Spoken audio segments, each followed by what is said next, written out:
The Atlantic magazine is endorsing a presidential candidate for only the third time in nearly 160 years. It's supporting Hillary Clinton. That came after a longtime political and foreign affairs writer, Jeffrey Goldberg, became the magazine's editor-in-chief earlier this month. The Atlantic's editorial board writes that Donald Trump might be, quote, the most ostentatiously unqualified major party candidate in the 227-year history of the American presidency. Jeffrey Goldberg joins us at the table. Good morning to you, Mr. Editor-in-Chief, and congratulations. Thank you. Yes. So this is only the third time. It was Abraham Lincoln, right. Lyndon B. Johnson, and now Hillary Clinton. Yet the title says against Donald Trump, Jeffrey. Right, right. I mean, we were more motivated to make our statement about Donald Trump than about Hillary Clinton. We don't endorse very often. Hillary Clinton is eminently qualified to run for president. That's fine. That's not the issue. You call Donald Trump an infomercial huckster. Yes, because that's how we feel about him. We feel that he's very, very unqualified by temperament, by experience, by the things that he said. And he seems outside the norm of American political discourse. And that was the issue. We're a nonpartisan magazine. This isn't about Republican ideology or Democratic ideology. It's about a basic worldview and temperament. Let me just understand one point. Yeah. At newspapers, for example, there is the editors with the news gathering and the publisher and the editorial board make this decision. Are you involved in the decision to endorse? Right, yes, we are. Magazines are different. There is not that wall between opinion and the straight journalism in a kind of way. We have a point of view. Is the endorsement an enthusiastic endorsement for Hillary Clinton, or is it simply an endorsement against Donald Trump? We would not have done this if Hillary Clinton had been running against Mitt Romney, George W. Bush, or John McCain.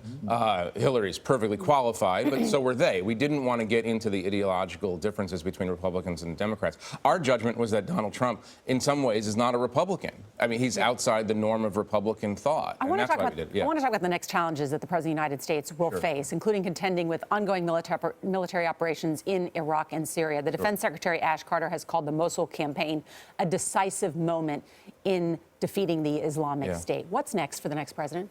Well, you know, this president, Barack Obama, who came into office with a very messy barn, this is the language that he uses, wanted to leave a clean barn for his successor. So he's very focused on Raqqa and Mosul, the ISIS two headquarters in Syria and Iraq. He probably will have victory in Mosul. He might have victory in Raqqa. But the problem is that ISIS is everywhere. ISIS is in Paris, and so this becomes a prime challenge for the next. But Raqqa is a headquarters of. Raqqa is the headquarters, and you could smash down on that, but you will scatter some of these. You people. compared it to the Zika. No, it's interesting. Yeah, I mean, I think of ISIS as a bug. And you know, Zika now, the CDC says that Zika is endemic in Florida. You can control it, but you're never going to completely eradicate it. ISIS is not. You're not going to eradicate it in the short term. You know, if you get rid of their, you push them out of their territory, that's a good thing. But it's not the definitive. But it's a good thing in part because it's a rallying cry for recruitment to have a caliphate. Look. If you're a caliphate and you don't have a caliphate, if you don't have territory, it's a harder sell to get people to come join you. But there will still be terrorism. This president has been criticized for his foreign policy approach on a number of fronts. That's not new. A lot of presidents face a lot of scrutiny on that front.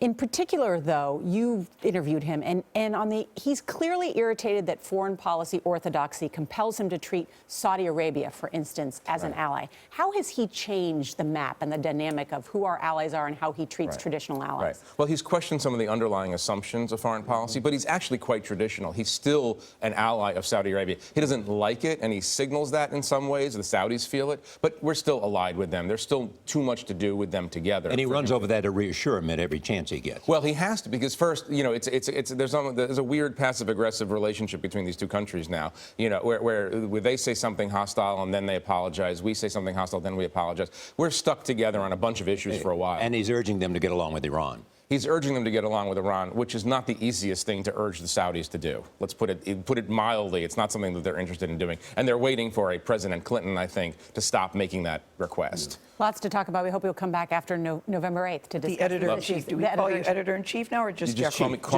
call me Jeff. Okay. Just call me Jeff. It's absolutely fine. We like Jeffs here. Spelled differently. Thank you. Chief Jeffrey Goldberg, thank you.